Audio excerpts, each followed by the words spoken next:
we're excited to have another episode of the Polynesian Eyes podcast. Tuafala here from South Central Texas and Mr. Atearoa from New Zealand. We're really excited today to have our guest join us. Bruce Tukuafu, want to give a quick intro to the viewers and the listeners? Yeah, what's up, everybody? Bruce Tukuafu, currently reside here in LA area, but originally from Utah. My wife and I have been living in Southern California for about 6 years now. Currently work as a security engineer for Disney, and I also run a channel called Made Mamani Tech, just kind of trying to spread awareness for the Polynesians about the tech industries, and for those who are interested in things like that, just kind of share my knowledge and give my advice on how I got into the tech industry and try to help others within our communities to join this tech wave, right? So yeah, that's a little bit about myself. No, 100%. We were just kind of chatting before the episode started here, and we were like, man, Bruce, you are the special forces. 7 years in California. Masi, I was telling him I couldn't even last a year. Right? That's how weak sauce I am. Where exactly, Tua, were you at? Because you what's the name of the place? The Rancho Cucamonga. Yep. Right. Okay. So I graduated I graduated in construction management from BYU, and I first was going to take a job in Malaysia. That was the first offer I had, was to work in oil.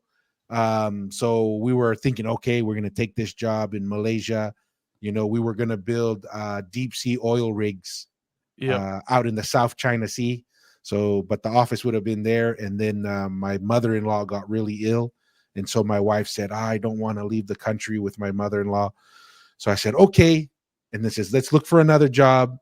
I had like 4 offers, and they were all in California. There was like no option anywhere else. Yeah. So worked for a company out there, and 11 months into it, I was just like, I love the company.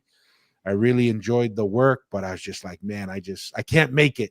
Too much traffic, too expensive. I hate recycling because of California. Because I would come home with the CRV tax. It's like, you have to save that bottle, man. Oh yeah, each bottle's like 5 cents or something. It's like the 10-cent plastic bags at the grocery store too. Yeah. So yeah. But anyways, kudos to you, especially since you didn't grow up there. Yeah. Right. If you grow up there, you're kind of accustomed to it. Right. You're like, okay, I'm familiar. But I think you said you grew up in Utah, right? Yeah. So definitely different way of like lifestyle in Utah compared to here. But like I said before, I think good. Weather's say good. that again. Yeah, it's the weather is good. Definitely the weather out here. You got to pay for the sun out here. There's a sun tax, but they don't tell you that. The sun tax, I like that. Yeah. So what awesome. do you enjoy the most? What do you enjoy the most there, Bruce? What's your number one favorite thing about California that you enjoy? So I think the number one thing I enjoy about here is it challenges me and my wife. Like I don't, not to say anything bad about Utah. We both grew up in Utah majority of our lives, but I think coming back from my mission, just seeing, like, trying to live on my own too, because like my family and Masi, my family is like everybody lives in Utah. My both sides, my Tukuafu side and my Lavulo side, they both live in Utah. And it's just, I had some family out here, and they showed me like how to live out here, and just kind of got used to it. So I know home will be home, so we can always go back to Utah. But for now, we've enjoyed like growing our family out here in somewhere that's not familiar to us, if that makes sense. That's kind of the reason why. 100%. I mean, my wife and we've moved, I think, more times than we can count, huh, Masi? I think when we first got married, at least every year and a half, 2 years, we moved. Right. And no matter what decision you make in life, there's pros and cons. Definitely. There's pros. If you stay close to family, there's cons. Yeah. If you leave family and you don't have family around you, there's pros and there's cons. Right. And sometimes, for what you need for growth, it might make sense to be close to family or away from family, and you just navigate it. But we haven't had that luxury of being next to family, but we've had some benefits that come from it as well. Right. So yeah, just real quick, before we kind of get into other discussions, as a typical, best practice, we usually just have like a icebreaker video that we kind of go into. And the one I was thinking about this other one first, but it was a little too long, and I was like, I think 11 minutes is a little bit much. But have you guys ever heard of remote sensing? No. Huh. Okay, that's what the other video was going to be on. And it's basically the intelligence agencies for a while invested in quote unquote psychics. Oh, okay. Right? I've heard of it. Yeah. Where they would give them like certain hints and not give them all the information. And then in theory, these guys could like mentally transport their minds to these places and see stuff. And it was a couple stories that going talking about that. But 11 minutes maybe is a little much. This one is another one. This is from Michael Knowles. He's from the Daily Wire. Oh yeah. Now that I see the face, I recognize. Yes. I recognize him. I recognize the face. Him with Ben Shapiro in them. Yeah, don't mention Ben Shapiro to me. I don't like that guy. I mean, he's all right. I got right. When he kind of went all behind DeSantis, I think he ruined DeSantis's career. Yeah. But anyways, so Michael Knowles, he's speaking to the man who has the highest IQ ever recorded. Okay.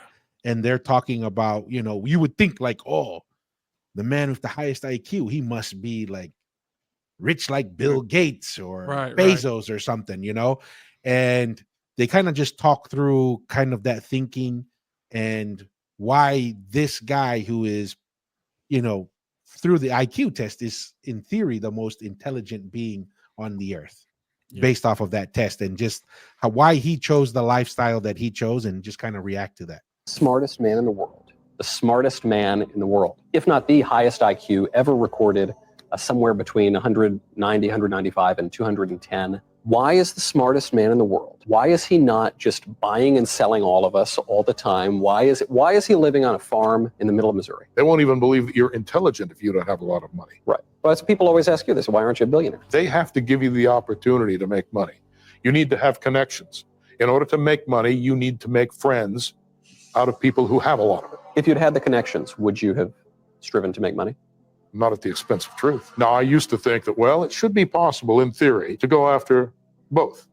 Then I discovered if you go after truth too hard, then you're going to make a bad impression on the people with all the money. Yeah. And eventually you're going to be canceled out of any sort of comfortable life. Why is this interesting? Any thoughts on that? Masi, what are your thoughts? Very interesting. There's an aspect in university that they really kind of invest you towards the end when you do your intern and capstone kind of thing, is to really grow your network. And it just took me back to that, your connections, it's a big deal where you graduate from, because there's a certain alumni group that are willing to share their connections with you. And then also there's a big deal of, just like any family connections. We all know it's a big deal in Tonga, what family you come from and the connections you have to that family, that if you hit the right certain connections, you can do well, or let's just say get certain privilege employment from somewhere. So he does ring true, and I think you can do both, but he didn't finish it because we're gonna stop there. But I would like to believe that you can do both on making a lot of money and still stay on truth. That's just my personal view. But yeah, those are my thoughts. But networking and connection is a very real thing, big or small. It's a big deal. But yeah. Not 100%. Bruce, any thoughts on that? Man, I think for me, the takeaways from that video was probably, even with all the knowledge, sometimes just having a simple life is what we can strive for in life. You know what I mean? That's all we ask for sometimes. And like he says, sometimes you don't have to be in the circles with all these people that have all the money in the world, because they might have that, but the personalities and the environment you put yourself in can sacrifice your own personality in certain circumstances, right? If you're not surrounding, they might have the money, but their lifestyles might be contradictory to how you live your life. And that's what it seemed like when I was watching that guy. He likes the simple things in life, right? Yeah. And really kind of one of the things that stuck out to me is just because you're intelligent doesn't mean you're going to be guaranteed you're going to make tons of money.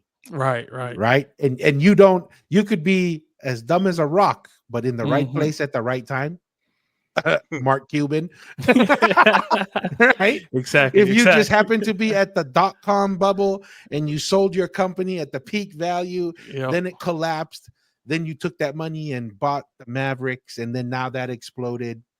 Okay, right? And so we really, to me, I guess one of the lessons learned from that is don't judge a book by its cover. Exactly. And Yep. just because someone has all the shiny stuff and the bling bling, that's not an automatic guarantee that they're good people, that they're smart people, and Mhm. that those are people you want to be associated with. Right. Sometimes, like you were mentioning, the people you want to be associated with is the guy down the street playing checkers every day Yep. at the Yep. shop, Yep. right? That guy could have way more wisdom than the CEO of a major corporation. Mhm. Right. And so I thought that was interesting. And then also, just from a spiritual sense, people, when I was kind of at BYU, you people would be like, oh, you play football, that must be like so awesome. I was like, well, it depends. It comes at a Right. price, Yep. right? You gotta go lift at 5 a.m. You gotta finish your Yep. classes at 12:30. Then you gotta do all your meetings and your therapy. Then you have practice from anywhere between 4 to 6, and then right after that I went to rugby practice right after. So I wasn't done training until like 10:30 at night. And I Right. had been up to 5. So the question is not, oh, that's so awesome. You said, what's at the cost of what? Mhm. That's one of the, I think, the questions that we tend to forget. We can get so excited about what we think we're getting, and we don't pay attention to everything comes at a cost. And that's what he's Exactly. saying, Yep. right? Yeah, in theory, I could get rich, Mm. but though from his experience, in order to get rich, the situations he was in, he had to sacrifice the truth. And he Yeah. said, I'm not interested in Not that. worth it. Not worth it. Mm. And a lot of people, that doesn't mean that just because you're rich you gave up the truth. What it is there are situations that you're tempted, right? I think that's Mm. why we have the Epsteins and the P Diddy's and all that stuff, because people said, yeah, I can give you access to stuff, but it comes at a cost. Cost. Yep. Mm. Good So point. Good point. yeah, smartest man in the world, and you could have walked right by him at Walmart and never would have guessed. Right. Yeah. Right. So cool. No, that was just it. Gotta do a little mental stretch and flex in the Oh, it's Mm. good. It's good. Get the brain working out. Mm. little neck stretch. Podcast. He didn't do it today, but that was our mental stretch there. But excited to have you, Bruce. Mm. And you kind of mentioned you're working at Disney. I didn't know you were working at Disney. What's that like? It's interesting. So I will say, like in terms of the way the company's set up, it's changed a lot from when I was a kid to where it's at nowadays. More so, I enjoy doing it because what I do for work is me and my coworkers, a lot of the people within our cybersecurity industry, they'll say, especially with Disney, they say we're protecting the magic. So specifically, I work if anytime you watch like a ESPN Plus live stream, Disney Plus or Hulu, we're making sure that those movies don't get pirated. Trying to protect that content, and then if they do get pirated, we're trying to investigate who hacked into our Mm. systems and try to figure out how we can protect our movies and things like that. Because that's what we make the most money off of is our movies. We're known for our movies and the storytelling. So that's kind of how I got started here at Disney. Wasn't where I initially thought I'd land a job, but grateful for the job that I have with it because it helps, provide side money on the table for my Yeah. family. Well, and that's necessary, right? Yep. Intellectual property and protecting content in the right places it's important. It's as important as selling, because if you can't Right. protect it, then the value goes down. Yep. Right. Yep. So that's really important. But it's interesting. How did you get into that industry? So it's funny. So my dad actually he's been working construction most of his career. So I initially thought I'd get into construction because I was going. So my dad he's an estimator. Mm. And then I was I was new. I wanted to do something in engineering. Didn't know what field of engineering I was going to go down into. So, dad's from construction background, is a stable industry. It's provided for our family growing up. So I was going to go down the civil engineering path.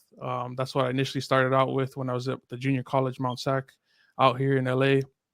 And then playing football, I got an opportunity scholarship to come play football at University of San Diego. And they didn't have my degree program there. So I kind of had to figure out like, all right, what am I gonna, at that time too, my atama is just tokang at Akapulu at that time. So I was just focused on, I knew the goal wasn't to get to the NFL, but it was to like land a D1 scholarship somewhere to play football. That was always my goal because I always had family members growing up that played D1 football, and I just loved the college like football aspect, right? The whole experience, and really loved that. So when I transferred there, the counselor, he says, well, we don't have that major. So like, do you have another major you have in mind? And I go, well, let me try electrical engineering out.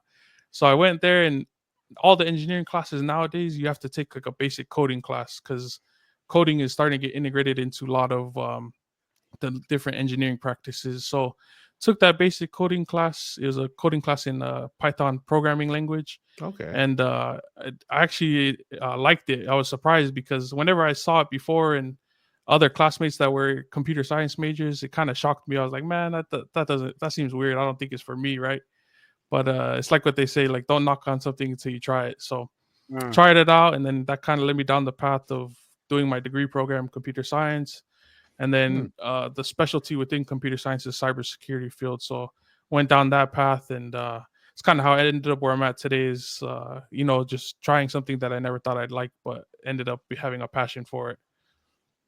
And then that's kind of led you to seek further education, Bruce, because you just completed like your master's not too long ago in the same kind of field. So luckily with my computer science program, that my school was getting paid off from football and stuff, but then they have a 4+1 program. It's that you do 1 year of your master's program while you're doing your undergrad. Yeah. And I had a good relationship with my professors, and he kind of recommended, hey, if you're really interested in it, you should try this out because it not only will it be good for you in landing, it'll just kind of speed up your career in terms of getting like recognition when you do apply for different jobs because you have that extra level of education because the field is very saturated right now, right? They promise these big salaries, but they don't show you the numbers of people that are going after these tech competition, jobs. The competition, right? They'll sell you the 6-figure salary, but they won't show you that there's hundreds and thousands, especially America, foreignly, that are trying to compete to get land these big jobs at these tech companies. So I decided to do the master's program, finished that up earlier this year, and I started out with the internship. That's the good thing about my college is in order to graduate, you have to like do all this career work and also land an internship. So I started out with a small help desk job at an insurance company, and then that kind of transitioned me to my next role. And within the tech industry, you jump around a lot. It's kind of weird, but it's just because the tech changes. So and you see something else that you want to go pursue, different areas of tech that you want to try to pursue. So transfer from help desk in an insurance company to a DoD contractor in San Diego, Northrop Grumman. And I was there for that's a big outfit. Yep. And I really enjoyed my time there, just helping to that's the different, they deal a lot of their work with the military. So on that front, people don't think about it nowadays, but a big attack front that the country is trying to protect is the cyber warfare, right? Different countries, you hear about it all the time. Hacking into each other. Hacking into like the election that we just had recently, that's a big topic of consideration. So really enjoyed my time there. But after a while, progress was kind of going a little bit slow. And funny enough, I had a Miko guy connected with on LinkedIn. He actually plays pickleball with a lot of the Tongans in Salt Lake. Pickleball. But he was working at Disney, and then he kind of connected me to some recruiters that were recruiting for some cybersecurity roles. And it's funny how we met, but it just goes to show, like you said earlier, Masi, that the importance of your network, right? Something I remember my dad always saying is your network is your net worth, right? So I've always tried to like expand on that and just connect with folks, and that's kind of how I ended up here at Disney. Was just networking with people, right? Mm. I can have all the book smarts, but what'll set you really apart from the competition is the people you know. Yeah. Yeah. Nice, No, Bruce. that's pretty cool. One of the things that I always find amazing when you listen to people's stories and you look Mm. at your own life, it's funny how life works out where you end up where you need to be with not even trying to end up where you need to be, right? Like looking at where you're going, you were looking to get into civil engineering, you take that route, then you go to a college that forces you But to that, choose another path, Another right? path. man. Yep. and Yep. and then now you're looking back, it's like, man, thank goodness. Yep. Imagine if I went somewhere that had civil engineering and I Right. would have gone in there, and you can't even imagine what that life would have looked like now that you've gone down this path. And really, and then like we were mentioning earlier, having conversations with people goes a very long way. Yep. Yep. Pickleball, that cracks me up. Yep. Pickleball led to a job in Disney. Yep. What a crazy world we live in. Exactly, man. Exactly. You were also mentioning you played football. What was that like? What was football like Mm. in Utah growing up Oh and man. going to Mount Sac? Kind of give us the football journey, Mm. your experience, lessons learned there. Yeah, man. So growing up, What position? so I've always played on the line, both sides of the Okay. line, but mostly growing up I was on the offensive line in the high school and stuff. And then like towards my senior year I switched over to the defensive side of things. So I played D line, mostly interior D lineman. But yeah, when I was in high school, didn't really I went to a small high school, Bountiful High School. So Oh yeah.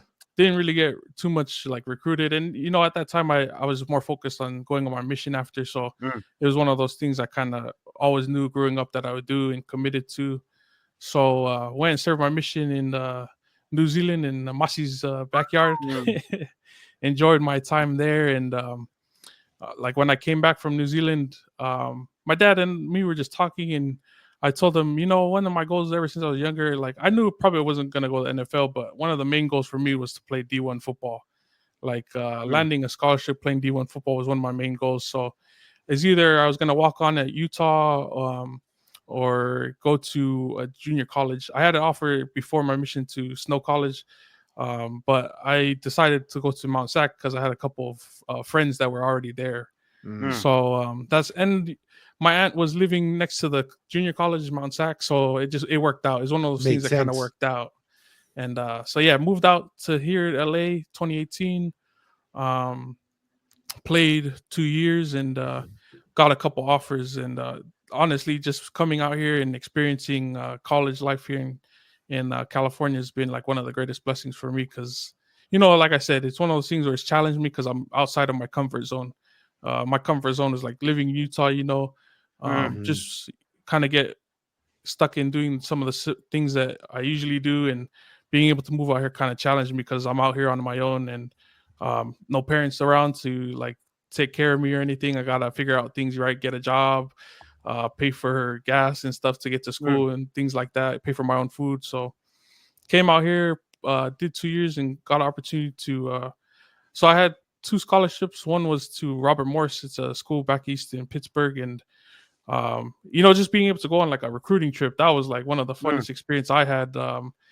Going out there, there's a hot mall coach. He took us out there, and we went to saw like Pittsburgh Steelers Stadium. That's Just awesome. Nice. enjoying the whole experience. They just wined and dined us. But then I got an opportunity to go to San Diego and kind of enjoyed the SoCal weather still. So when we went on that recruiting trip to Pittsburgh, man, it was that East Coast cold. Winter. They It's don't lie different. when they say it's cold, man. I was just in that area a week ago, right? Okay, I were building 3 projects just north of Pittsburgh. Mhm. And it's not even snowing and it's Man. freezing over there. Right? You just Yeah. feel it in your body. And I'm just like, man, people live out here Yep. by like Lake Erie out here. And it's like, it's not even snowing Yep. and it's freezing cold. So the funny thing is, I went on a recruiting trip with this other Samoan kid, Tyrone Talani. He ended up playing at SC, but we went out there, and man, we only like packed the shorts and like maybe one hoodie. I was thinking, What we time came of the from, year was it?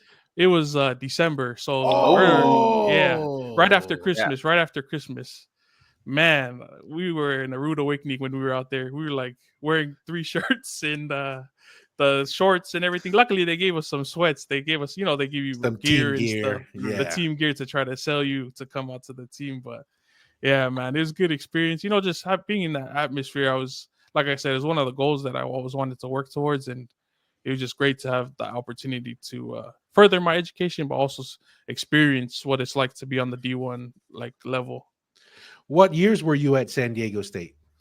So it's University of San Diego. So University of San Diego is a Oh, smaller school. We're okay. it's a FCS school FCS. Okay. within San Diego. So Oh, okay. I finished up, so 2018 to 2020 I was at the JUCO, and then the pandemic happened, and then my wife and I got married during that time, and we moved to San Diego to take that offer, and then we were there from 2020 to earlier this year. I finished up school in 2023 with the football scholarship and stuff, but Oh, Your yeah, master's. Yeah, you continue with your we stayed master's. out there, yeah, so I could finish up my school and then got full-time work out there.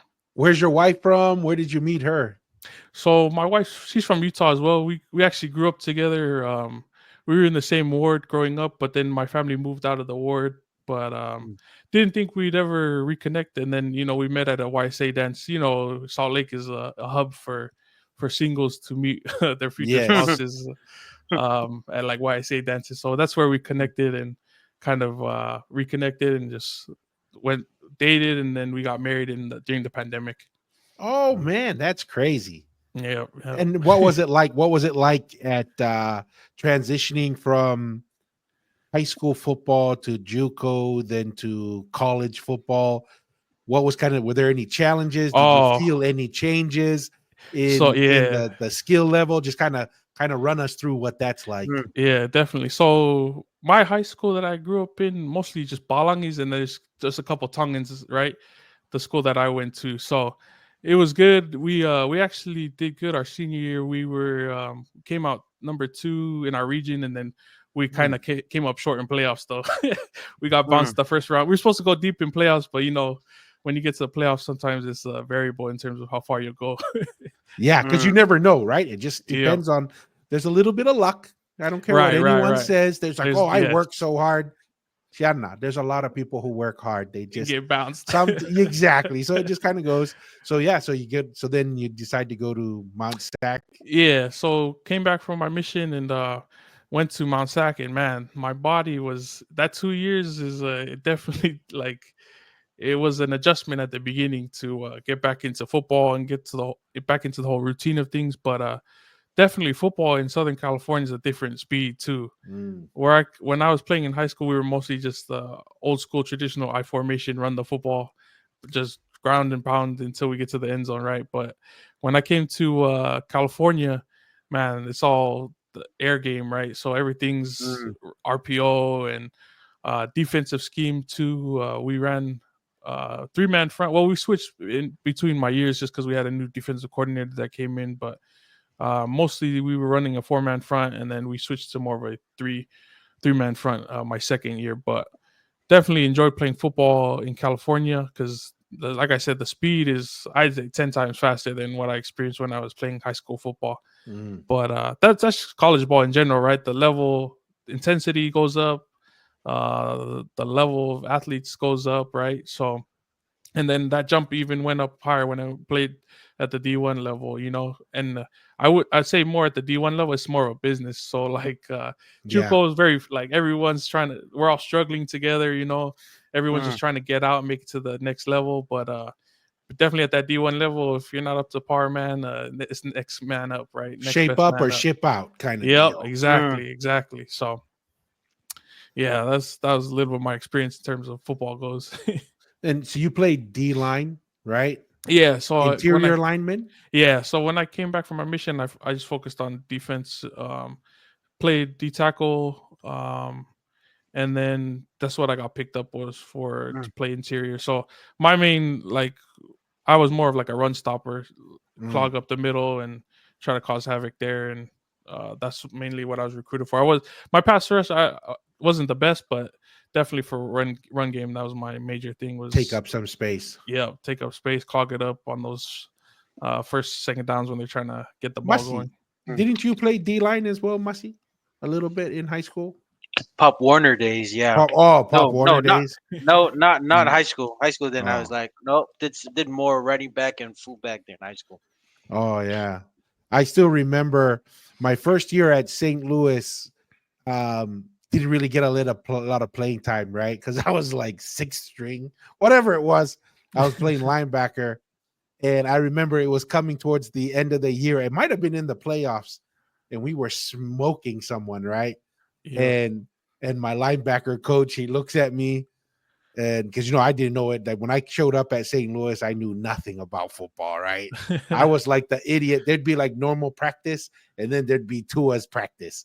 I would be one-on-one with the coach, learning everything. Yeah. So besides kickoffs was like the only time I got like any action. And so it was like towards the end of the season, the coach looks at me and goes, Tua, you want some playing time? And I'm like, oh yeah, coach. Yeah, man, I'm ready, Right. And I'm thinking like gonna go in, play linebacker. He goes, go to the D-line coach. I walk up and they put me in. Man, I did not realize like the neck, how much of your neck has to be developed. Yeah. Because I went in there and like the next day, man, my neck was like sore. Yeah. Right. And it was just because I never really practiced being on a 3-point stance. Yeah. And then not realizing like how to really use my hands first. I was just going head in first, getting smacked around. So like playing the three down lineman, that's pretty challenging, right? Because you're gonna get double team almost every time. What is that like? Like I can't imagine that, man. That'd be so frustrating to try and get over that. Especially when they're run blocking, right? Because run blocking, you're definitely gonna get a double team coming your way. So they teach you certain techniques, how to split the double team, how to maneuver one man, so you're always going against one man rather than having to, because you're never gonna, especially against 200-300 pounders, you're never gonna win that battle. So you got to be able to shed one off and keep that one-on-one matchup going. That's what I remember, in terms of fighting that double team. You gotta have to, basically those are jiu-jitsu principles. Yeah, man. So right, instead of fighting the whole person, isolate a leg and arm. Yeah, go after the leg or in the arm. Man, always fight half a man. That's the motto we play by in the D line. You gotta be good with your hands, because that's your number one weapon against the offensive line. Wow. Yeah. Good with the hands and good with the feet too. Yes, because we've always talked about it, Tua, when defenses will run 3-4.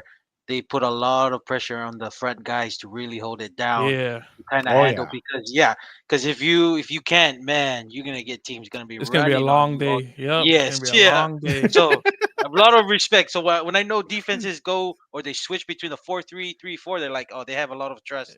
Especially that nose guard. That nose guard. Yeah. That you can't be no Mr. Nice Guy. Can't be at that no nose guard chump in position. there. Yeah. Exactly. Exactly. Yeah. It's kind of crazy because. When we were at St. Louis, if one of our D linemen had a one-on-one, they were expected to make a play. Yeah. Right. Yep. But if they were double team, then everybody looks at the linebackers. Right. That's how it usually went. Like it's supposed to be a free man. Yep. Exactly. Yeah. If the D lineman gets two blockers on him, we're like, you did your job. Linebackers now got to make the play.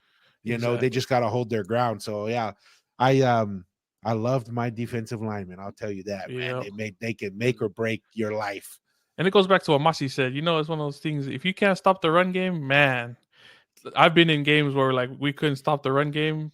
You just wish the game was over already. Just because, they don't need to throw the ball if they can get 10 yards on you, or 5 to 10 yards, 5 to 7 yards on a run play. So if we can stop them in that 1 to 2 yards, it's always a good day on the D line.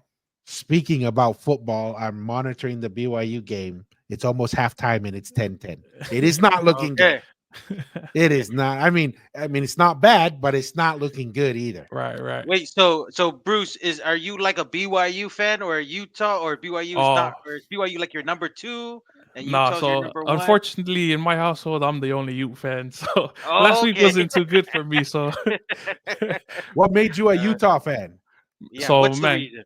growing up, so I have an uncle, right? He's a big Utah fan, and one of the first college games I went to was a Utah football game. So that's the number one reason. But like I Smart said, I kid. have a lot of Yeah. family that we both probably all have family Yeah. that play on both Both sides. So sides. Yeah. Okay. Okay. Nice, yeah, Bruce. yeah, that's Nice, the reason Bruce. I stay. But I'll just say what the BYU fans said growing up. We're in rebuilding season. Yeah. Yeah. Not gonna say BYU said loud, that for like 10 years. rebuilding. We're rebuilding. Oh Oh, no, that's cool. man. That's cool. That's cool. That's funny.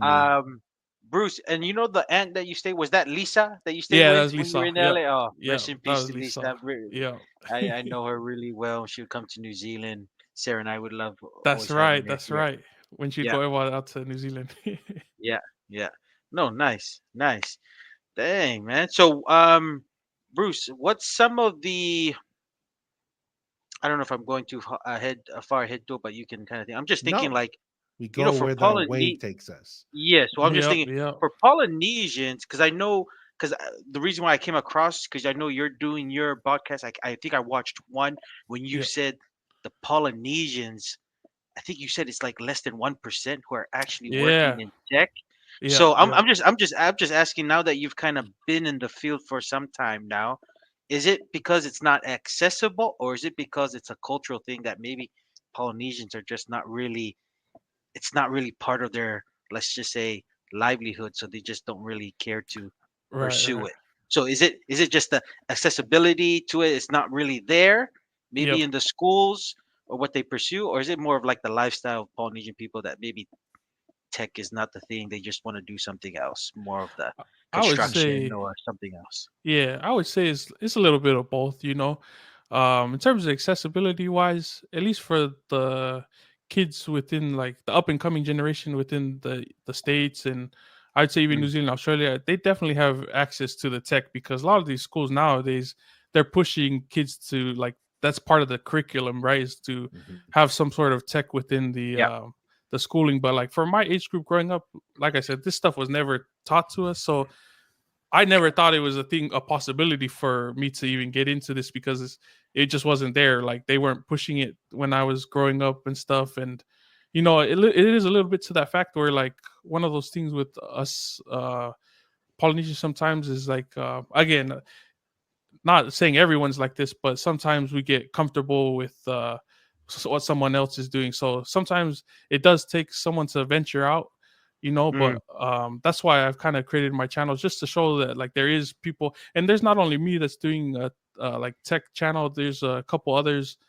Fiber Fale is run by some Pacifica women, and then there's also oh, Hot Moors that run a live stream called the Technesian live stream.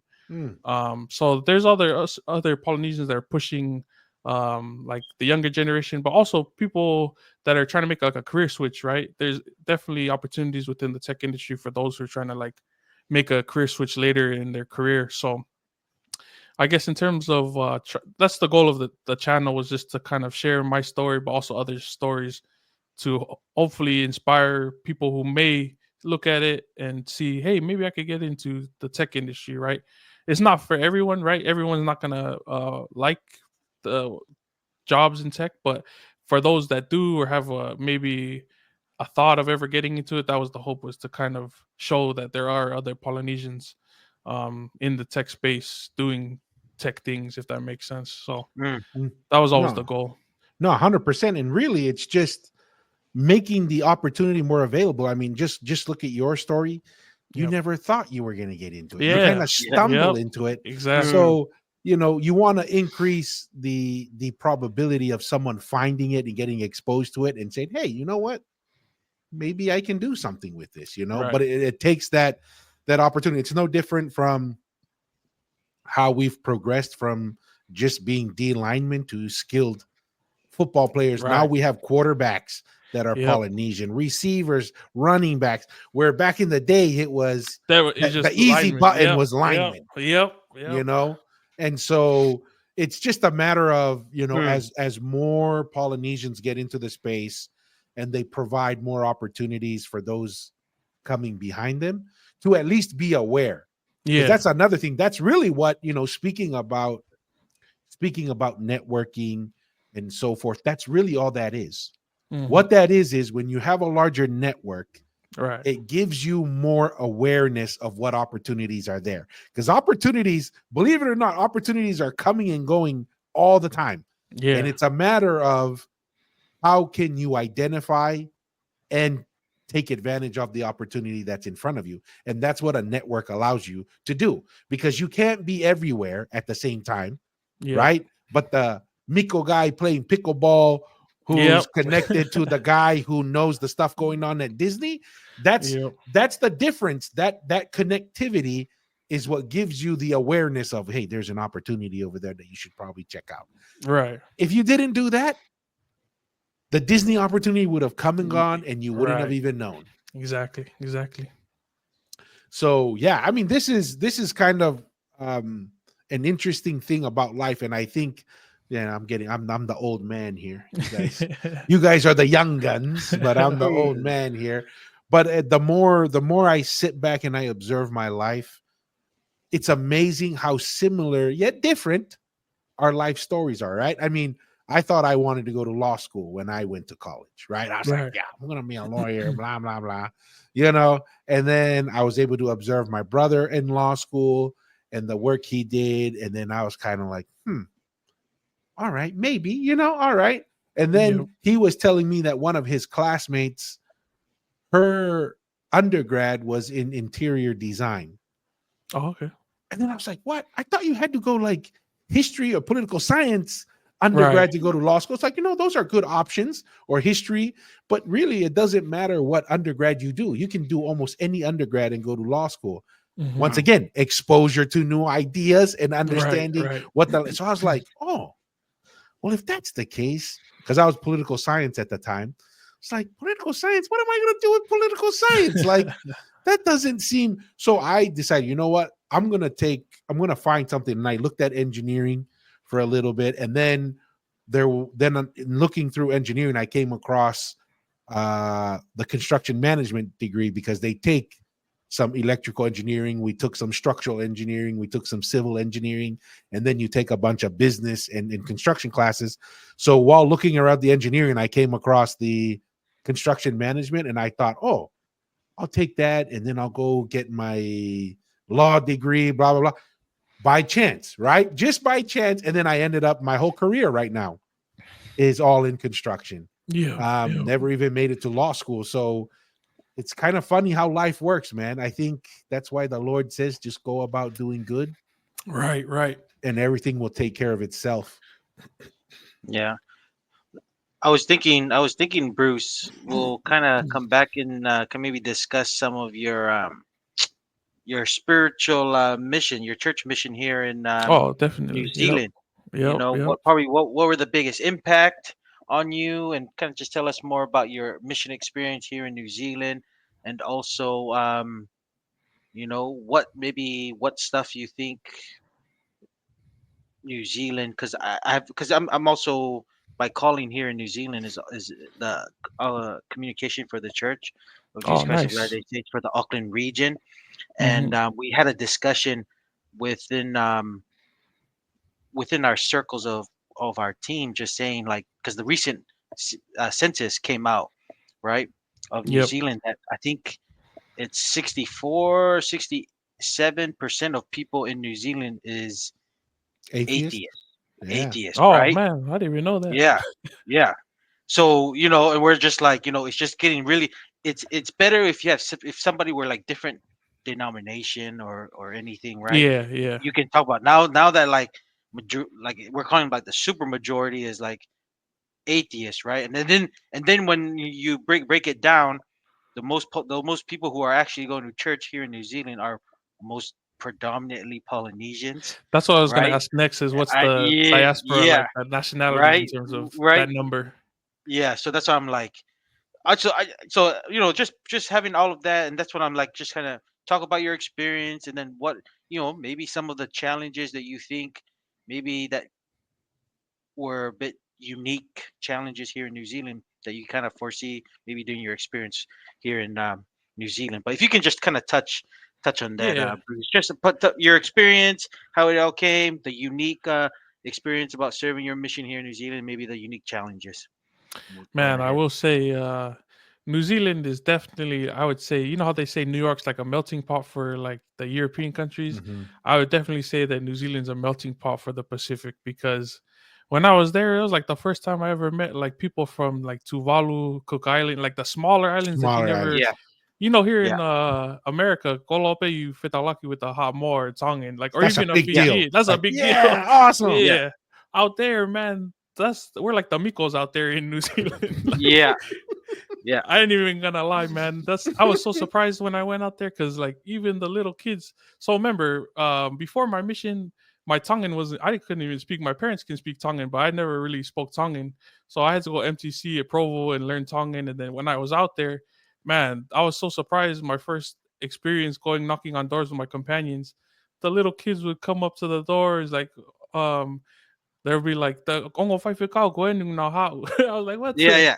I don't even No, know. It was surprising to see that. And just being out there, it makes sense because of the proximity to Tonga. A lot of it's the yeah, opportunity for a lot of the Tongans to experience somewhere outside of Tonga is because of how easy it is to get to New Zealand yeah, compared to like America or Australia. So yeah. it's definitely a melting pot for Pacific. That was the big eye opener for me. Let me just add this to you, what like you were saying, Bruce. That was also surprising for me. I mean, New Zealand, and like now that I've kind of lived here for about 6 years, I was telling like my siblings of New Zealand is probably the only country outside of Tonga that you could just come here and you can do everything in Tongan. You can Yeah, send put your yeah. kids into school in Tongan. You can go see your doctors and Hmm. everything and do They it all everything's in Tongan. Tongan Yep. because there's Tongan doctors. There's in a good number. Wow. You can even pay your utility bills in Tongan because there's always some Yep. workers There's they can yep. transfer you to. So I was like New Zealand, and that's why. And I feel because Auckland is not cheap to live, but if you go outer country, it's more affordable. But Auckland's not cheap, and most Tongans, and it's cold. When it's winter, Bruce, it can get pretty Yeah. cold here in Yeah. New It's Zealand. like the East Coast cool. It's like the East Yeah, Coast yeah, cold. yeah. And I feel like, man, that's why. And see, now I understand why lots of Tongans love to just stay here because, like you kind of mentioned, most Convenient. Tongans just is convenient. It's kind of It's like just Tonga. it's kind of like Tonga, like you said, the proximity to go to Tonga, and plus they can do everything here. Yep. And most Tongans, kind of with their goals, as long as they have a foima and stuff, they can Yeah. eat Yep. here and then send whatever they can. They're happy, and Yep. they did another census too that out of all the Polynesians with the third, fourth generations, Tongans had the most consistency of them speaking more of the language and Yeah. actually the culture. So that's why you That's brought like the little kids. That's yeah. why I'm like, dude, I was surprised that we're looking at the third, fourth generation. It's like, And they dude, can a lot of these still kids speak. still Yeah, speak and they're fluently. very comfortable. They're Because very comfortable in it. here in America, like most of like my age group, they all speak. We only speak English. Like we can understand Tongan being spoken to us, but in terms of Mm. speaking back in Tongan, it's very And being few of confident. us. Yes, and being confident. Yeah. That's why Yeah. I related to the Mikos here, because the Mikos, you see the Mikos here, they speak Spanish. Most of them speak Spanish Yeah. to their parents. Grow up. Yeah. That's why I related. That's how the Tongans are with their kids in New Zealand is very similar. Mm. But yeah, I just thought I'll add that, Bruce, because yeah, I Yeah. mean you're No, you're I right. Now appreciate that that. I've I lived here, appreciate that. I see your point. Any kind of observations on what it was like interacting with all the different Polynesian community on Mm. your mission and Yeah. any kind of receptiveness to the gospel and just kind of what was kind of like that experience with all the Man. different Yes, island groups? ethnicities. Yeah. I will say so I served mostly in the Tongan areas for the beginning part of my mission, but I got called to a rural area, Gisborne. It's in the south part of the North Island, and that's more. There's a lot of Tongans that live out there too, but there's big Maori, like the real, like Mm. I shouldn't say real Maori, but like the Maoris that still speak Maori and stuff. A lot of them will, just getting. If you've ever seen the movie Whale Rider, that's Yeah. where a lot of it was filmed, was in Was that filmed area. there. So it was interesting to really see that culture, and like I said, also interesting to see like cultures of the smaller islands that you never really see here in America, other than going to like PCC to see, Mm. the other islands. So it's just good to see the similarities that they have with the Tongan culture, but also the differences and how they see. And then in terms of like gospel wise, I will say, man, I got chased out a lot of Tongan homes. You know how for some of being those, LDS. Yeah. even my own family, you know, they were.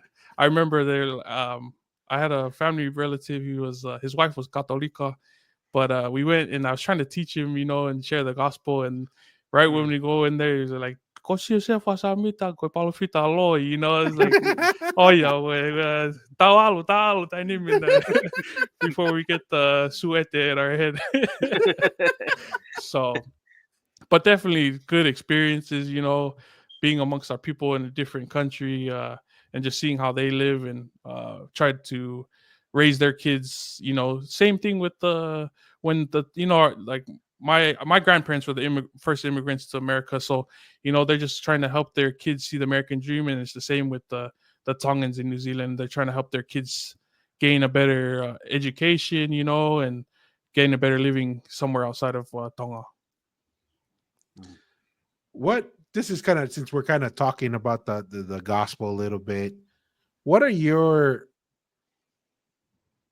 biggest things that you say, you know what, this is really the differentiator that matters the most to me between the gospel? I mean, because there's good things everywhere, right? Right. I mean, the Catholic Church, the Methodists, they do a lot of great things, a lot of good things. But what really is in your mind the differentiator between the restored gospel of Jesus Christ and everything out there that's good, right? Because Right. good, but like, what's kind of in your mind, just from your life experience, whether it's from your mission and just life, like what is the X factor for you of the gospel? I would definitely say the knowledge that we have in like eternal families, right? I think that's one of the biggest things I experienced, because my family, on both sides too, were the first temple that they were sealed in was the Hamilton, New Zealand temple, right? It was they were part of those families that would take those trips from Tonga to New Zealand just so that they have Get the their sealing. family sealed, right? So just knowing that and that knowledge that we have, you know, especially when we have like funerals and stuff, that's the biggest difference that I see within like being a part of the Church of Jesus Christ of Latter-day Saints, is that knowledge that we will be reunited with our families. It's like there's that, it takes that the pain sometimes that you feel when you have a lost loved one, right? Just to know that we'll be reunited and that God has a higher plan for us. And we get that knowledge a lot from the Book of Mormon, right? So that's that added truth that we share with others. That's one of the big reasons. Those two things, the Book of Mormon and just the knowledge that we gain from that in having eternal families. Those are the biggest things. That's awesome. How about you, Masi? Go Na Oslo to Aneuhu.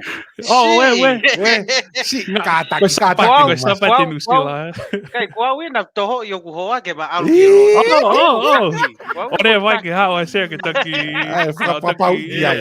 He's talking big now. He's talking big now. Iyo. Ko mea le leo ku hawa we ala shela yo mea ke kwege heni api kwa What's your response to that, Masi? Ooh, I think Bruce touched on it, but I think I'm gonna just to make it different. Having a living prophet is a big deal. You know, not many churches or faiths that exist today have that authority of living prophet. They think of it's more of the past, not for the present. So yeah, I think that aspect of having a living prophet is a big deal, like the X factor to it, like you mentioned for the gospel. But yeah, that's just me. I don't know if you had anything different, Tua. Yeah, I mean, there's a handful, but for me, if I were to say if I were to go to the most granular, most fundamental thing that says this is the X factor. You know, you can go. There's a prophet. They have quote unquote their own scriptures and stuff. For me personally, it is the level of detail that the gospel can answer my questions. And sometimes it's answered through the prophet. Sometimes it's answered through So the it's a Book of mix. Mormon. Yeah. It's they're all related. It's just in the short term because I believe it's true, right? But what I'm saying is the actual answering of questions. I can't find, and I've read the Quran, I've watched, and my wife usually teases me, for everyone goes, oh, what religion are you now? Right? Because I'll sit down and I'll watch videos on the Jewish, theology. I'll watch on the Muslim. I've watched. When we would go on long drives, I'd listen to the Catholic stations, right? I'd listen to their theology and how they view the world and so forth. And for me, when I dive into the scriptures and I look at the Doctrine and Covenants and I look at the words of the living prophets and the Book of Mormon and then the Bible, and I'm just like, there ain't another gospel out there, right? And here's another thing that really impacts me. Like, I agree 100%, like the family, right? Yep. But I always say, well, why do we have to do it here? Why does, because I have a weird way of thinking, and that is God can do all things. Yep. But why is it happening this way? Just like looking at your life, Bruce, why is it that you ended up at University of San Diego and when you could have chosen to go somewhere else? Right. And why is it when you look at it, when you're in the middle of the weeds, it's hard to see the pattern. But when you zoom out and you look and it's like, well, it kind of seems like you were meant to be in cybersecurity. You Right. didn't know it then. You were Yep. just trying to do your best to be the best athlete I can be the best son I can be, prepare myself to be the best father I can be. And somehow, some way you ended up where you pretty much, one could say, where you think where you should be now. Yep. Right. And I look at that the same thing when I look at our life. Like, people say, oh, we're here for a test. Why are we having a test? Right? Because for me, I would say it depends on what you believe in God. And trust me, I'm really good at going on tangents here. We've Where we, oh yes, Uncle Tono, the weave. weave, We're weave, I'm gonna use that now. I'm just weaving, guys. Is, for example, like, oh yeah, we're here for a test. Well, why have a test? If you believe God knows all things, then I could just go to God and say, God, let's not waste time. Just tell me, am I just telestial material? Just tell me. Right? Like, just tell me, I'll go. Right? So to me, it's like, yes, it is a test, but underlining it is a deeper principle of why are we even having a test in the first place? So those are the kind of things. And I've, through studying the scriptures and pondering the principles in the gospel and the things that are taught, I've gotten my own answers for that. And for example, like family, and I'll come back to that because yes, it is an important thing. But why is it he's saying you gotta work with your eternal companion in this life, and you why is that meaningful now, right? And when you zoom out to the concept of this, let's just use an earthly example, because I really believe everything earthly is a shadow of something eternal. Imagine that you're trying to build a relationship with someone who you don't speak the same language. You grew up on opposite parts of the earth, right? You believe totally opposite things, experience totally opposite things. When you come together with that, it's very difficult to connect, right? Now imagine going to the celestial kingdom, and we believe there's many celestial kingdoms, right? But you're going to go and try and connect with someone who didn't fall to a telestial world and didn't suffer with you like in the telestial world. Can you imagine how difficult it is to try and connect on that level? Because that's almost like growing on the opposite side of the earth, speaking opposite languages. And I think those are some of the unique things that God has given us the opportunity here is you can develop a relationship with someone who understands you without even having to say something, because you both came from a fallen world and you've progressed through that path.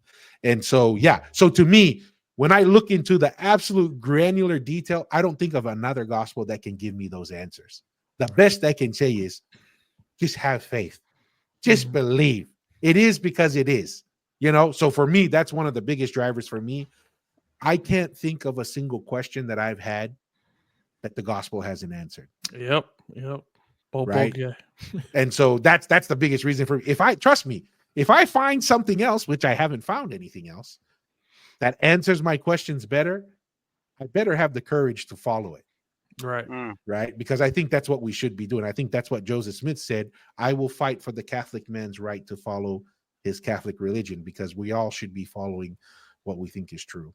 But quick question. The other Yes. prophet you were saying, I'm thinking like the branch offs of the LDS faith, they don't have the Melchizedek priesthood within their prophets, right? Or do they claim they do? They claim Was they that do. only? They claim they Oh, do, but I would Yeah. say they, if we believe what we Okay. believe, they don't. Yeah. Okay, yeah, that's what. You know? Okay, that's what I'm saying. Okay, Yeah. all right. I mean, I just had the Curious. opportunity to visit the Kirkland Temple while I was out. I flew into Cleveland. Oh, And then I nice. drove from Cleveland to the Pittsburgh area. It's like an hour and a half drive to Erie, Pennsylvania, to thank all of our cousins in Pennsylvania and the Amish people. Hey, Malo. Right? Yep. Yeah. Thank you guys for putting Uncle Donald Yep. in the wife. Yeah. And so I stopped by the Kirkland Temple and was able to experience that. And I look at that and I said, because Yep. it flourishes, right? Where the Lord's people go, as long as they keep the commandments, they flourish. Yep. And we look at what happened with the split of the church. One group's flourishing, the other one's not flourishing. So I would probably say, Yeah. that's my 2 cents, Yeah. right? That's one of many reasons why. But yeah, it's interesting. Oh, cool. Bruce, I was gonna now that you've kind of touched your experience, your mission. What were some of the challenges? I know you mentioned you got kicked out from some of the homes and stuff from one of your family's home. If there's any other, were there any maybe a whole just certain maybe unique challenges of just you serving your mission in New Zealand, the Hamilton mission? Any unique challenges that you think, oh, this is interesting? Yeah. Now you think of? I would say apart from like those experience, like the normal experiences that most missionaries have, right? I would say just learning how to teach our people, because when they teach us the MTC, is like go in half-hour lesson and do all right. You go to the next house appointment, but culturally, when you go to Tongan house, the first hour is just talano akapulu and stuff.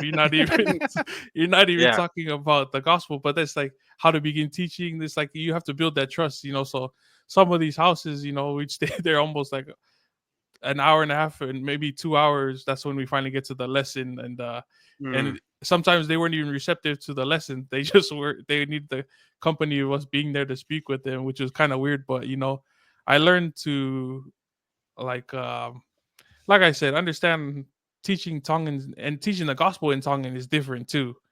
Because you have to there's certain words you don't say, speak of the royal language in terms of certain terminology.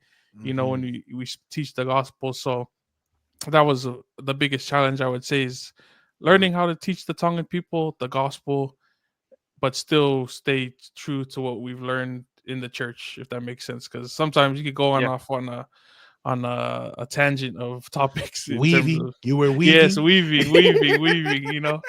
Especially when you get to the invitation to baptism. Sometimes the weaving is a little bit longer because they don't understand that, or sometimes certain things of why we have to teach word of wisdom or law of chastity. You know what I mean? Sometimes the kautonga is tapu to speak to certain topics like that. Especially law of chastity. Yeah. But you have it's part of the gospel of Jesus Christ. We have to bring it up.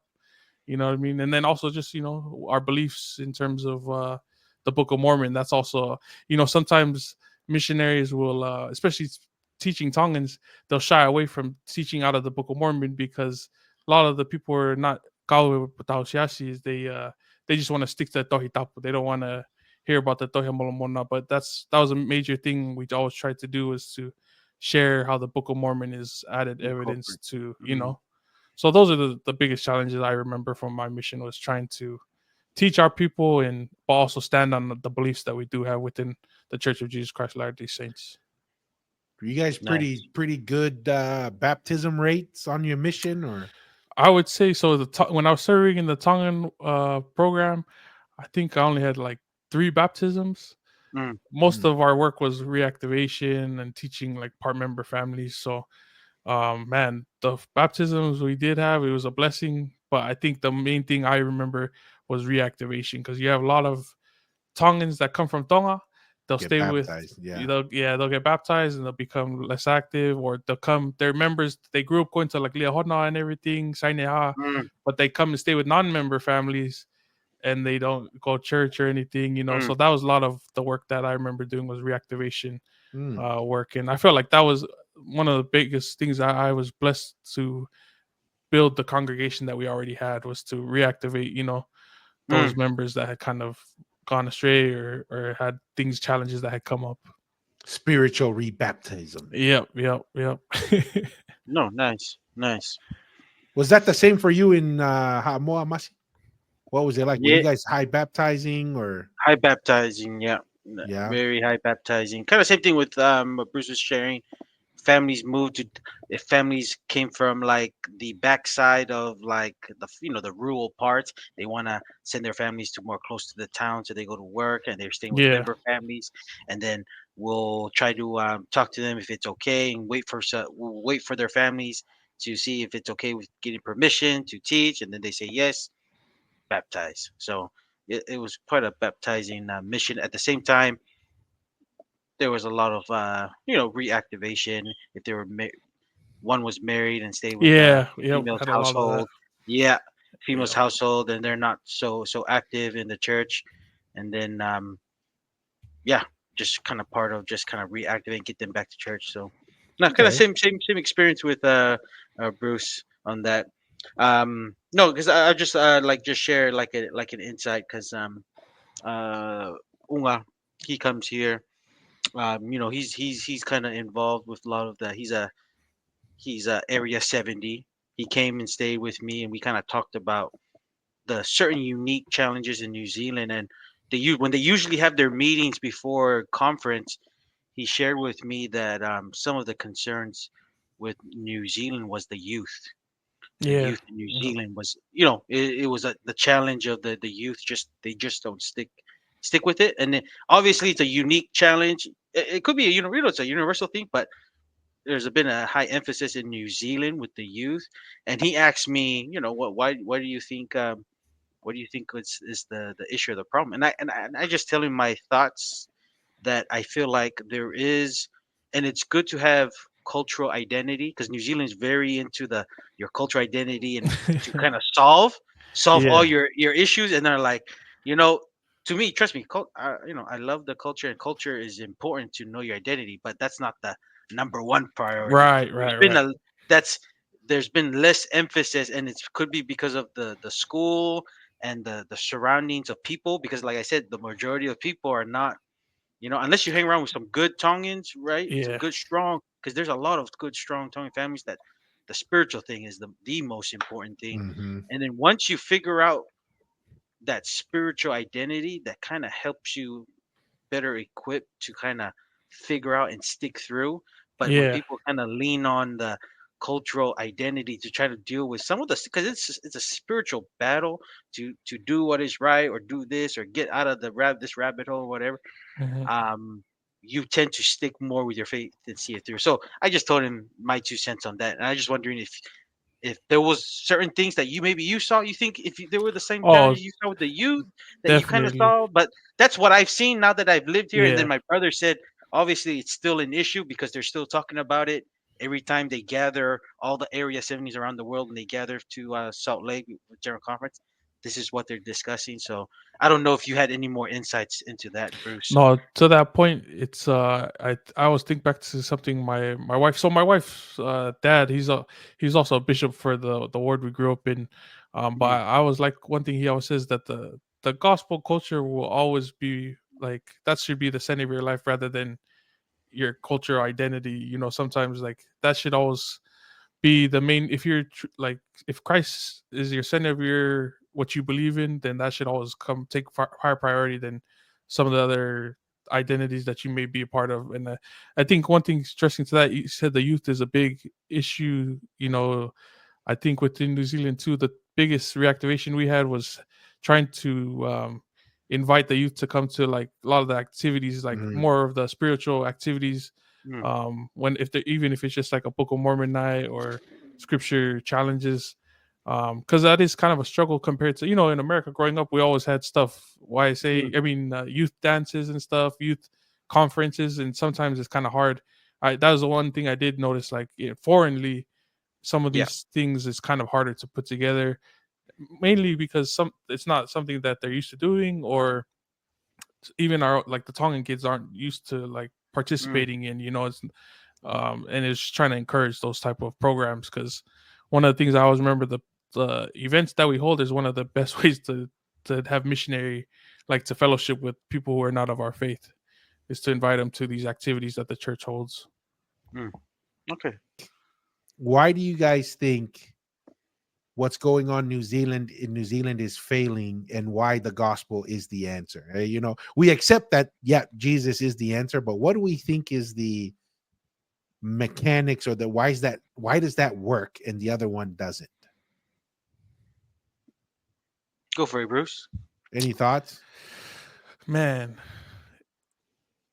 I think it's just I wouldn't even say it's a New Zealand problem. We're talking gospel, so I would say it's a world problem, right? The Yeah. the world's going farther and farther away from not only the gospel, but just like traditional values, right? So as the world goes that way, obviously other countries are gonna go follow what the world's doing, for the most part, right?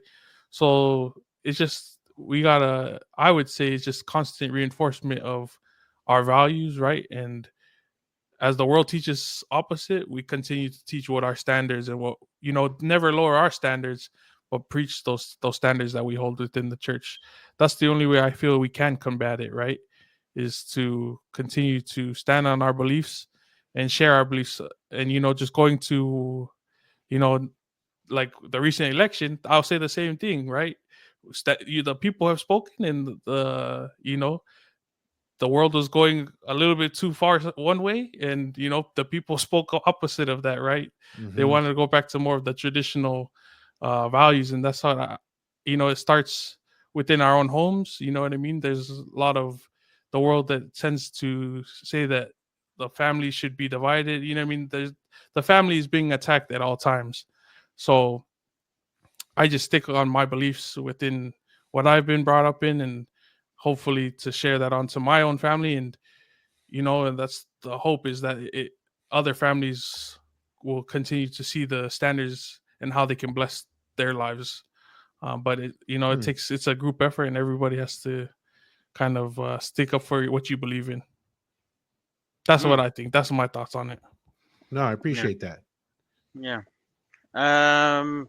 So for me, the gospel, I think it's just depending on people's view of the the gospel. Because one, I'm just thinking, I'm just keeping it thing, because I haven't talked to when I first came, we went to a ward here, and the bishop, right? And the bishop is a labor supporter, right? Labor supporter. Bruce, I What's don't know that if you mean? know Is the that fuck. more like the That's Democrat? Is the the quite Democrat? that's the left. Yeah, that's the Oh, crazy oh, left. oh. Everything Yeah, yeah, open, yeah, yeah, right? Right. yeah, yeah, But hey, Mhm. he's doing. But I'm cool with that guy. It's yeah, just how they view. They feel like they're doing the right things of caring for the poor, caring for everything, right? yeah, yeah, Right, yeah. right. Universal income, all these kind of things, right? Mhm.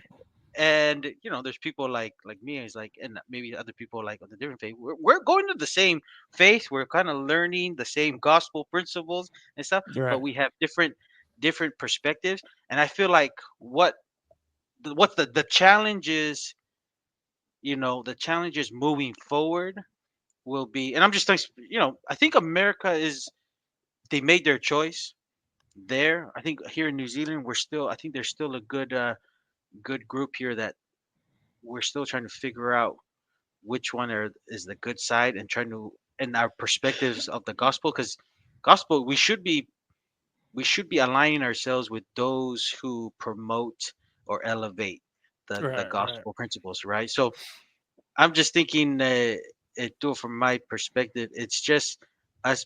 We need to be more togetherness and more one, and more in lockstep on understanding the true. What's It's either, I don't know if we need to be. I don't know. Is it because maybe everyone just has a different view, and maybe there's more correct? And this is the thing: is there more correct answers than just one? Right? But is there more ways than to one truth? But I'm a big believer. There's kind of more. Most of the time is one truth. There's some gray areas here and there, but that's, to me, that's the dilemma, Tua. That's what I'm just saying. I don't know if you can assist with that, but to me, it's, as fellow saints. To me, I just feel like I'm just an interpreter of, like, this is the truth, and we need Right. to Right. align ourselves with that, and then there's really nothing other. But maybe there's many people who see more than one truth. I don't know, but yeah, that to Yeah. me, that's where we're at, because Yeah. now I'm starting to realize, I'm starting to realize, as time's going forward, I feel like there's starting to be more than one truth. It seems like, and it's getting more, and then it could be because we have not maybe accurately pinpointed, no, this is the truth, and we need to be lockstep with this, because our society is becoming more access to more information. We're also creating these different ability to cancel certain people, and then we can just only hang around and listen to certain things that You want to tells hear. us we want to Yeah. hear, and we're not having conversations like we used to do before. And then that's why you just think, no, this is the truth right here. And that's why Right. they feel like, even though we're going to the same ward or Mm. chapel and attend the same thing, but their perspectives are just a lot different than what you think is the truth. So that's all. That's, to me, that's the dilemma going forward in our time now, and probably for their future generation. But I don't know. Yep. That's my kind of spill on that. Yeah, no, that's interesting. I appreciate the thoughts there, because to me, this is kind of, it'll tie in some of our comments earlier about why we love the gospel, right? How Mhm. our life experience happens and so forth. But to me, one of the first things that came to mind when you were sharing what you're saying, Masi, about culture, right? Yeah. Sticking to the cultural thing. I'll answer it in two layers. The first layer is a telestial answer, right? Functionally speaking, let's just look at, we'll use the tattoo. I don't know if you guys know, but we talked about it on the live today. There's like a tattoo controversy The going tongue and on. Oh, malu. the The tongue tongue and and Tongue and malu. malu, malu. right? Yeah. OMG. Yeah. Oh So my goodness. so there's that, right? And I'm going to use that as an example. Yeah. Who defines Tongan culture? Because we have academics who have their Right. definition. Yep. We Yep. have Tongans living in New Zealand and their definition. You have Tongans in Tonga with their definition. And what's the challenge is, and this kind of goes back to what you're saying, Masi, is everyone has their own version Yeah. in a telestial world, in a fallen world, that alone is difficult to get alignment on, right? That is difficult. And trust me, Tongans are one of the best people at getting alignment. We look at the Red Sea for Matema Tonga. That's Yep. something, Yeah. and even within Tongans, there are challenges within that, but we're actually pretty good Mm, at, like, we're mm, gonna go Matema Tonga all the way. yeah.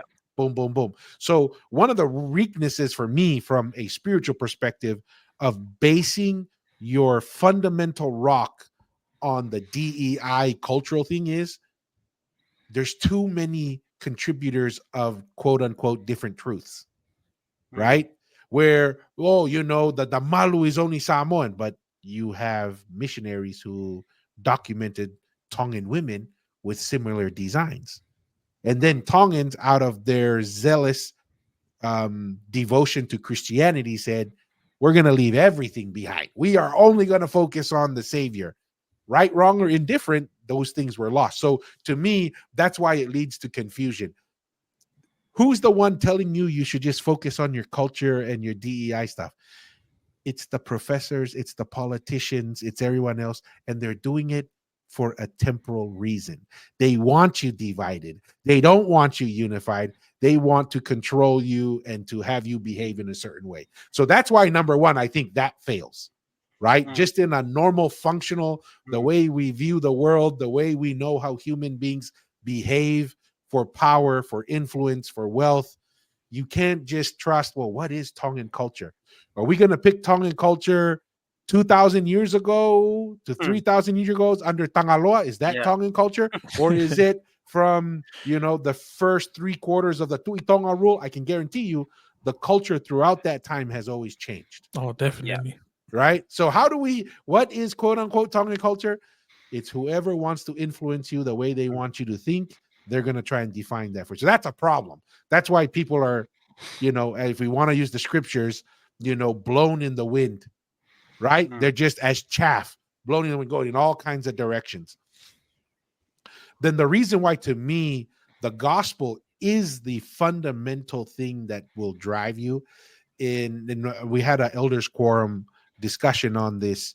Is I think Razban had a talk called "Words Matter" in the last couple, and so when I taught the class, and this was actually kind of revelatory for me because, and it's still somewhat tight. This is where it gets interesting, Mushy, because what is truth, right?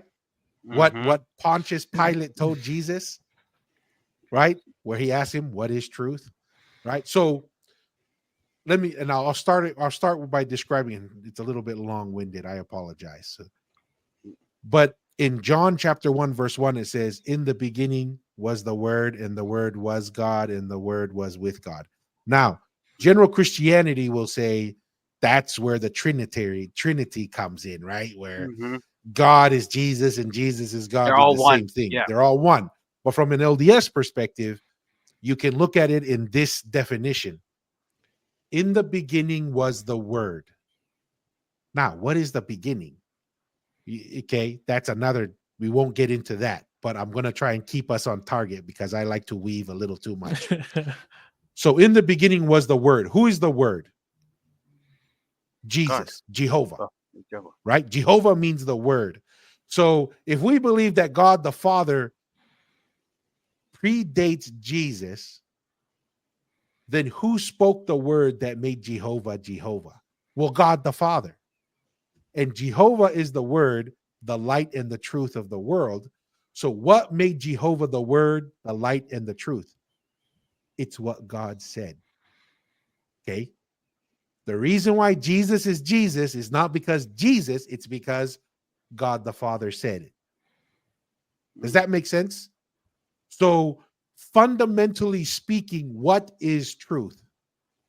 Whatever God says is truth. If that makes sense. Because in the beginning was the word. God's word is the truth. Now, you look at our lives, because this is one of the questions I've struggled with a lot in my life. How does God's word and his declarations work with my freedom of choice? Right? Because if you think in a lineal manner or one-dimensional manner, there's God's word that is truth, and then there's your free will. And your free will can go in an opposite direction from it. So how does God weave that together? So, and I'm going to use an example here of your life. We'll just use Bruce's life here because he's our primary subject today, right? In choosing to do the best that he can in trying to follow the gospel, the truth of Bruce's life is his choice and what God the Father stamped it to be the truth. If that makes sense. Yeah. What I'm saying is You could walk on the left side of the street and the right side of the street. So which one is the truth? Which one's the right answer? Which one is the truth? God sometimes will tell you you need to be on the right side. There are other times where God says, you pick a side and I'll stamp it, and that will be the truth. Yeah. So this is the unique invitation that God is giving us. He's giving us the opportunity to make truth with him. Now, I don't want this to be confused with the you woke my truth, right? Yeah. Because you don't have truth, I don't have truth. The only time you and I can have truth is if God is aligned with us. This is the whole point of the name Israel, we who wrestle with God, right? Or let God prevail. Yeah. That's the invitation. So that to me is the principle of truth, and why the gospel of Jesus Christ is the foundation you have to build on, because God the Father said so. There is no other way. And if you deviate from that one way, you're doomed. And when I say you're doomed in the sense of not achieving your highest potential. Now, coming back to what you were mentioning earlier about the little truths, the Doctrine and Covenant says that God creates intelligence and he puts it into a sphere, and it has the ability to choose within that sphere. And I'm coming to this conclusion as I watch how human beings behave, right? You can live in the gospel, but live the quote unquote terrestrial law, and it is true. You're true to that law and into that realm. That's why people say, I feel like this is my truth. Well, it's true because it's limited to that sphere. Right. And that's where Jesus comes and says, you don't want to do that. You want to submit your will to the Father. You want to work with him, wrestle with him, and then he'll guide you to the absolute truth. There's like little layers of truth, just like gravity. Gravity is a reality. But if you get into an airplane that moves fast enough with a pilot, you can overcome the truth of reality. When you're flying, gravity still exists, but you've overcome that and you're on a higher truth. So that's my long way of answering those two things as to why the cultural, tying yourself to the Tongan cultural DEI thing is weak. Really, it just blows you in. Oh, the professors all voted that, the Tongan, whatever you want to call it, is Tavaka, right? That's the Tongan culture. We all know that wasn't what it was called. That's just what they named it after the fact. And when you base it on that, it's wishy-washy. But New Zealand is very educated, right? A lot of Tongans in New Zealand, I'm blown away by how many PhDs and stuff. Like here in Tongans New and Zealand, stuff in New Zealand. So they're very secular, they're very educated, and that's why they're leaning maybe a lot more towards that cultural influence. Yeah, well, and I'm just gonna add on to it, and this is like kind of the weakness and the flaws too when you just base it on cultural too, because let's just say if I'm a Tongan, right, and I'm already like fifth generation here, and I'm still trying to learn the culture and stuff, and then you go to somebody who's and I've seen it too, who are not so confident on like when they do like let's just say when they do like they are Mari and they come and bring their stuff, they say, hey, no, you don't do it this way. Do it this way. This is how you do it. And then because you're not sure for yourself, and maybe your understanding of the language is not as confident and is not detailed, you tend to rely on somebody else and trust them that what they're telling you is correct. Right. And then you do that you go ahead and do that. And that's why it's like, oh, this is that way. It's like, no, not really. You're Yeah, just doing what he says because that's his perspective on you do it that way. that's his On preference.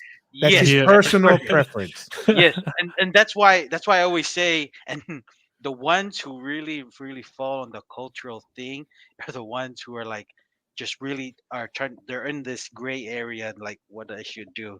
Yeah. So no, No, and that's that just an example, and that's just an example because I've Mhm. seen it with some of the youths that are just learning, and they're like, they have this one person that they they tell them what's the correct way of doing this or doing that. I was like, they're just doing it because it's easy for them to save energy to it's convenient for them to tell you to do it that way. But Yes. that's all it is. I'm just saying because that's some of the flaws when you rely on that too much, because when you're not confident in yourself. Because if that was like somebody from who knows it, is like, you can just say, no, I'll do it this way or I'll do it that Yeah. way. Like, we don't have to do it that way. Right. So it's almost like when I think of like some of the Tongan, you ever sit around and said the Tongan old ladies when they get all the Tongan koloa, right? Oh They all man. have their different ideas. Yeah, That's how yeah. it should be, because everyone has their different perspective. And it's whoever's the higher rank of the siblings or whatever, then hey, just do it that way because it's her perspective and she's the higher rank. So just do it that way. Just do So it you that know what way. I mean? Yeah. Once you understand that concept, it makes it easier for you to navigate not every perspective on what they see on conducting Tongan protocol or Tongan culture is the right way. Yeah. But yeah, that's all. I just thought I'll just add on to that with Yeah. the Any cultural. thoughts, any feedback on anything, Bruce?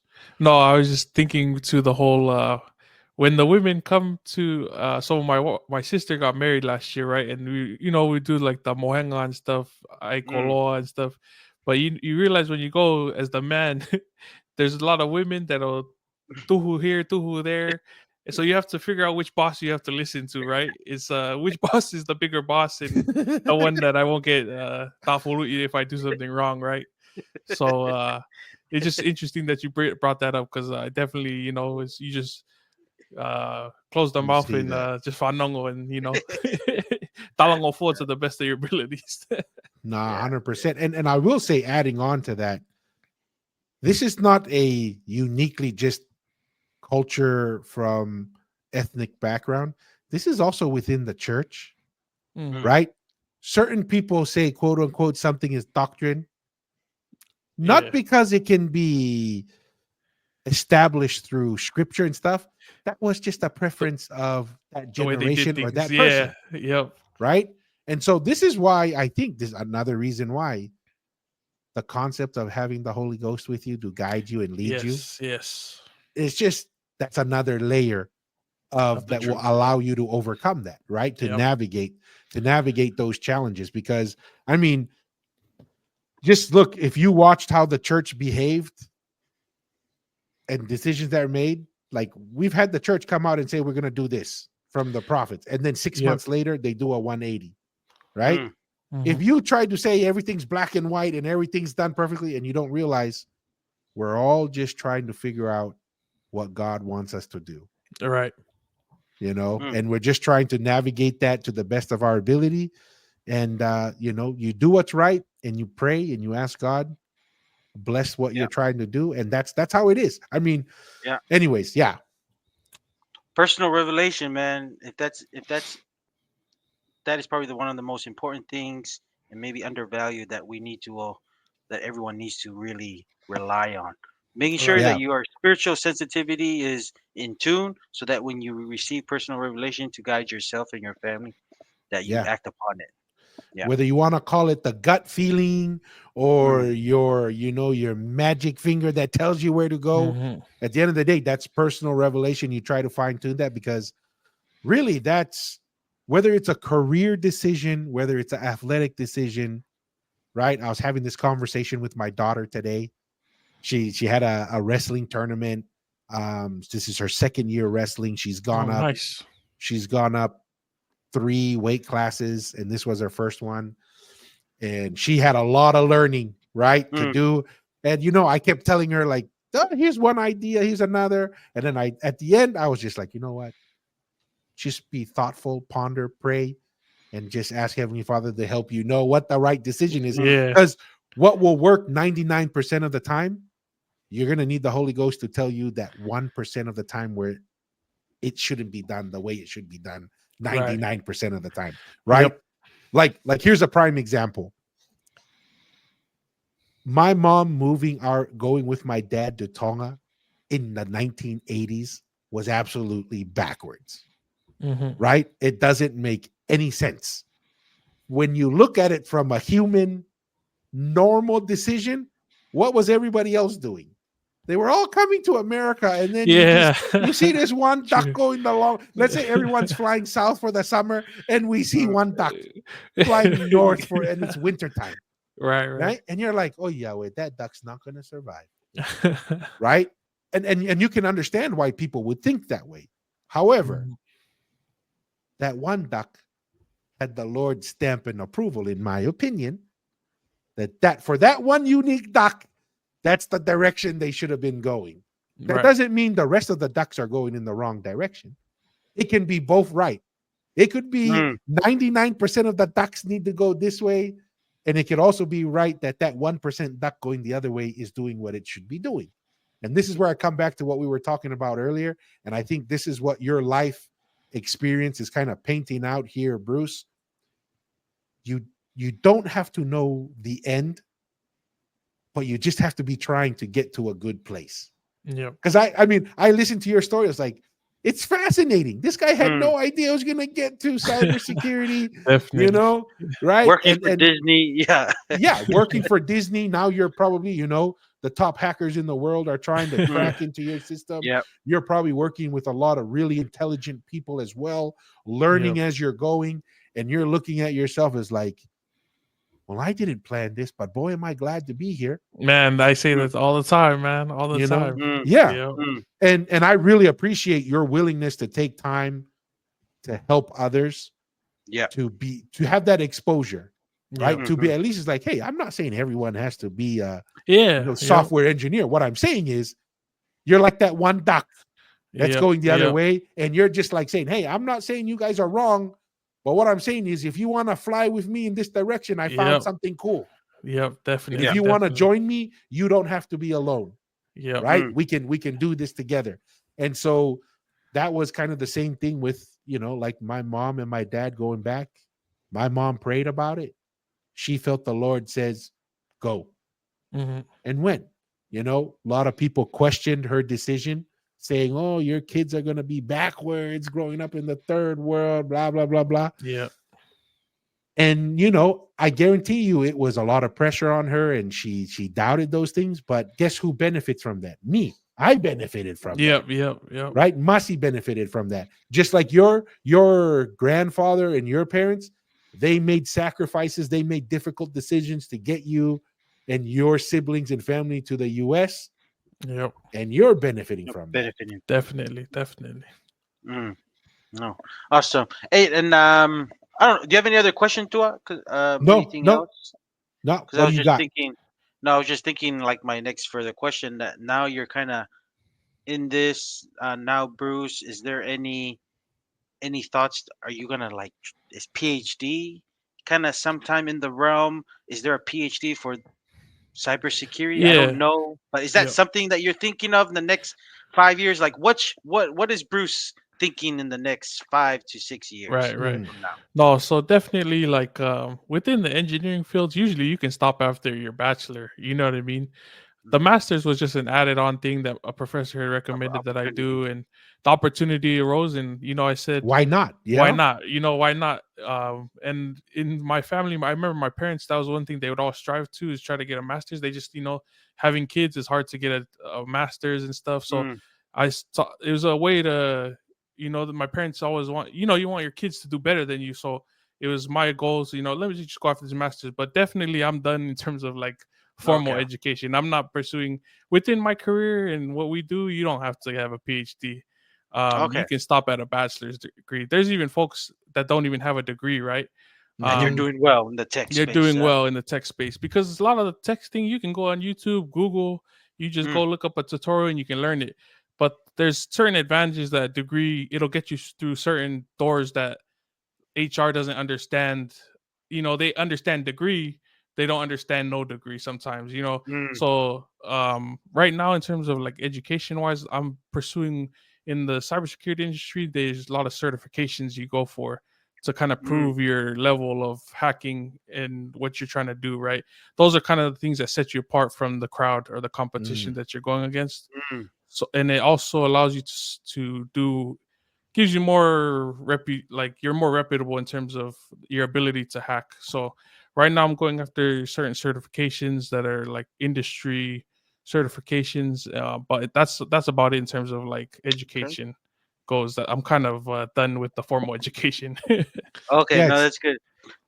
yeah, it sounds No, like it's a lot like construction, because construction is somewhat similar, Hmm. right? The value is on experience. Experience Yeah. is at a Yes. premium. That's the premium, Yes. right? I mean, and right now, I mean, yeah, dude, for Hmm. the there's so much opportunity in just being skilled, right? Yep. Skilled labor right now, you can make a ton of money. If you're a Exactly. Mm, Yep. skilled electrician, and it sounds like it's similar to what you're saying, Bruce, in the tech space, moving and chasing after certain opportunities with different employers and getting experience. It's very similar in construction, Yep. right? Like some guys will come up and let's say they're like, for me, I'm in the renewable space, right? I started in high voltage transmission and substations. Yep. That's in the electrical field. That's why I was in Virginia. We were building in the mountains in Virginia, West Virginia, South Carolina area. Then you kind of get into that, building those large transmission lines. Then it's like, hey man, I would like to get some distribution, which is kind of like in the cities, right? In the Yeah. cities, so you go to a company that does that. So you go there, you get some experience, and after that, you're like, you know what? I would like to get some solar and wind experience, Yeah. because that's Yep. kind of Yep. boom. So it's like, okay, so you go to another. It sounds like in the Same thing in same cybersecurity. Yep. concept in the technology space. Yep. If you want to develop something, because each company kind of specializes in a couple different things, not every company is going to have Yes. the Yep. best in class for every aspect of the mm, industry. mm, No, that's it's a good point you bring up. And one thing I always recommend too, if you have a curiosity for how certain technologies work, you're gonna have a passion for this industry, right? Because there's new technologies emerging on a daily, right? We have Mhm. AI, that's the new hot topic and hot mm, buzz Yeah, right now. Is the whole AI thing. My thing I try to look at is how AI can hack into things and how we can defend against situations like the Terminator, right? You think about that. There's folks that are working to make sure that that kind of stuff doesn't happen. Elon Musk mm, that's one of his Yes. priorities, right? He's like, Yep. hey mm. man, this can get out of control real quick. Exactly. If it's in the wrong hands. Yep. Mm. Definitely. Yeah. Definitely. Bruce, I was just thinking, do you ever work with maybe local or federal law enforcement? Like, let's just say if there is somebody that's trying to hack, and it's like, dude, I don't know. I figure out where this person's trying to hack from. Do you work and coordinate with law enforcement officers or some kind to Yeah. kind of Yeah. coordinate the report to at least arrest them because so they won't do it Right. again? Or is that just Yeah. too difficult? I No, don't know. no. There's so specifically to what I do in the piracy world, right? So Mm, we're trying to fight piracy is used a lot of criminal organizations use piracy to fund other criminal operations. Mm. So they use pirating. Think about it in third world countries. I ain't gonna lie. We grew up watching bootleg movies all the time. But if you mm, think these third world countries, sometimes they'll set up like a movie theater. They'll make money mhm, off of just selling, showing a pirated version of like the latest movie. So we deal a lot with that in terms of trying to get organizations to shut these criminal organizations down. We don't do that on our end. We kind of pass on the evidence we found, and hopefully that there's other cybersecurity specialists that work within like the FBI. Criminal Um, level. Yeah. yeah, the in terms of like content security, we usually work with the movie association. They're the ones that'll go do the shutdowns.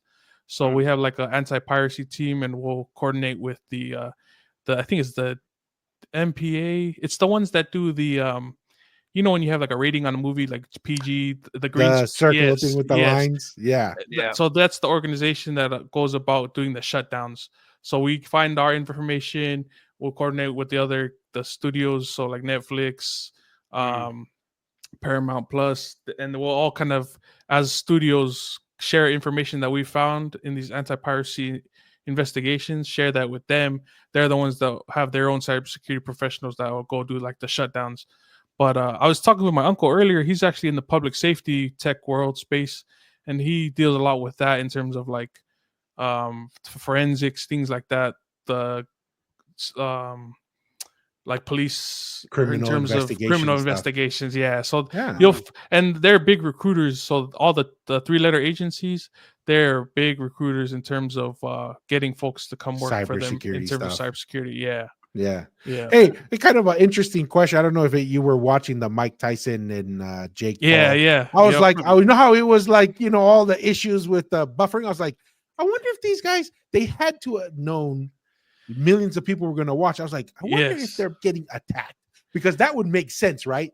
You're Right. already putting your system on overload. I was Yes. wondering, I wonder if there's guys trying to take advantage of that. Man, so last night when we were watching it, right? I'm like, when we get to the main entrance, oh, what a bit, the screen is buffering. I go, man, we'll get this all hyped up just for it to be buffered. So I thought it was just my internet connection, right? And then my wife was on X, and she's like, no, people are saying that they're getting buffers too. I'm like, again, so my thought process and what I've talked with other people about it recently is just they weren't ready for it, right? In terms of the traffic that was coming Volume. to volume of servers. It just goes to show they are a big organization themselves, but a live streamed event and the traffic that was being sent there, I just don't think they were ready for it. So I wouldn't say necessarily it was an attack or a hack, but I think their infrastructure wasn't set up in They weren't place prepared. for. Yeah. No, and that's the thing, because I mean, in the power generation space, I know that like people want to build these data centers, Yeah. but the challenge is how you're going to feed the power to these things. Yes. It's not a shortage of money to build the data center, right? It's It the is juice how we're that's going to flowing in power it, there. because there's not enough power out Yep. in the network to feed all of that in Yeah. the grid. And so it's And not Texas, like a lot of our data centers are going to Texas, so it makes sense. It makes to sense get a lot of that. And like, Microsoft just bought like 800 megawatt solar field just to feed it. So it seems simple, like, oh, why can't you just grow your infrastructure? It's like, no, it's not that easy. Yes. We can build the data center, but what's going to There's an feed the energy energy issue. to feed that? And even some states, they've said we're not going to build another data center for like 3 to 5 years because there's no power. They just don't have enough power to feed it. And with AI, the demand is just going up and up and up and up, and they can't build it in quick enough. So yeah. So what are you guys' thoughts? Did you guys watch the fight? What are you guys' thoughts about I think he was injured, to be honest. But like he it's good. He even said himself, no excuses at the end of the day. Because I compare it to the Roy Jones Roy fight. Jones. he looked Yeah. way different with Roy he Jones. looked good. You know what I mean? The legs were like, man, if you've never seen Mike Tyson, you would have thought that was the old Mike Tyson. You know what I mean? The way he was boxing. How many years ago was the Roy Jones one? 4 years, 2020. 4 years. Oh, Yeah. 4 years. But 4 years when you're in your 50s at that and 60s, age, can be a big difference. Yeah, it's a big difference. I mean, I'm already feeling it from 2 years ago, and I just hit 40. I was like, yeah. But I mean, he made $20 million though. Maybe he's thinking for his kids. Can't argue. Yeah. But yeah, I was kind of bummed. Like, I didn't even see the two best rounds, which was round 1 and round 2, because of the buffering. Yeah. The women's fight was way better. If you caught the women's fight was intense. Yeah. I was hoping for the Serrano girl to win. Yeah. But she looked like she was fading towards the end, and I don't know if it's because she got hit so many times with I ain't gonna like she kept on leaning forward. You could definitely. I didn't believe it, but then I went back and watched the older fights. It's common. That's one of the things she does. Man. And how about Lennox Lewis? Shanna couldn't read the room. It's like, Shanna, speak nicely about Mike Tyson. Homeboy was like, Mike Tyson should be worried about me. I'm like, shit. Oh, was he at the fight? I didn't catch that. Maybe it was during the buffering that you missed. He was one of the commentators, like in the beginning before the fight started.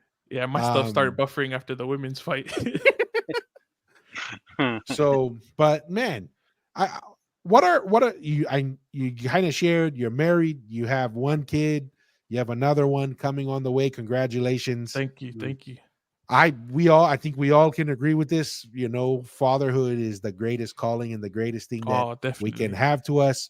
Yeah. What's been what are your thoughts as coming in as a father and the value of that? And the reason why I'm asking is, in the world we live in now, and it's proven, the more advanced the society becomes, a more wealthy a society comes, children just become a quote unquote fakahela. You know what I mean? Yeah. So from you, what are your thoughts of why it's important to have family or getting married and so forth. Why is that a worthwhile pursuit, right? Hmm. Because a lot of people, like you look at Japan, Korea, even in China, they're just saying, nah, we're done, right? We're Yeah. not gonna do any of that. But kind of share your thoughts for youth coming up who are just saying, yeah, I just want to be a consumer. Kind of Hmm. give some of that, I think, from your perspective, I think would be interesting to hear, Bruce. Yeah, I would say the greatest blessing in my life for like being a father is it gives me another like reason or purpose in life. I feel like and I remember when my first child was born, my dad says, "This is the real test now, man." It was nice, rainbows and sunshines before you have kids, and then when you Mm. have kids, it's the true test to see if you're you can take the challenge head on of being a parent. You know what I mean? So Mhm. Yeah. definitely has challenged me, but it's also one of the biggest motivators for me is having kids. Man, I definitely the channel that I have, like a big motivation. If before my kid, I was really like just keeps to myself, you know what I mean. But like Mm. some of the dreams and goals that me and my wife had talked about, I feel like I've actually come out of my comfort zone to accomplish those goals or take those risks because I've had a kid. You know what I mean? Gives me another reason. I don't know what it is, but for some reason, like just seeing my kids coming home from work and like seeing my daughter after work, just a big smile, it gives me more reason to do what I do and work harder to achieve my goals for some reason. No, Mm. I appreciate that. And in New Zealand, Masi, I think that's a big challenge in New Zealand as well. I would assume just from the Yeah. secular Yeah. Yeah, perspective. that stats too Yeah. that you brought up earlier. Yeah. Yeah. New Zealand, I think the birth rate is like it's not. I don't know if it's even 1%. It's like 0.8 or something. It's Wow. not 1%. And it's not only like a New Zealand thing because I think even Europe is also Yeah. struggling with it. France, Germany, the UK, and that's why they rely heavily on immigration. You know, the migrants from the Middle East. Right now, New Zealand, a lot of the population growth is coming from India. So Yeah, I remember when I India, was out there, there's a lot y- of India that work those like the dairies out there. You know what I yes, mean? yes. So they're the number one. So they're coming in big groups. So Mhm. so yeah, no, no, definitely agree with you both, and it's also a commandment. When you have the ability to have a family and start a family, it's a commandment too from God. So Mhm. Yeah. And it's a worthwhile effort, because the consumer mentality of self-centered. It's a very self-centered. self. Yeah. Yeah, it is. And I think that's one of the benefits. We have a lot of every culture has pros and cons, but that's one of the benefits of the Polynesian, I think, community and culture is you can engage in that self-sacrifice by being involved with the family, right?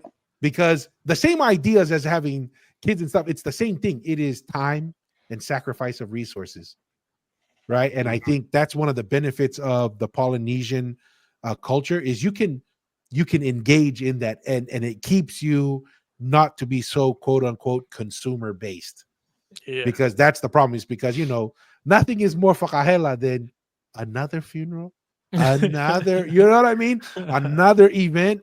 And Mhm. I'm not gonna lie, I love my kids, but there are days I was like, man, my life would be a lot more chill if I A lot more cheaper too.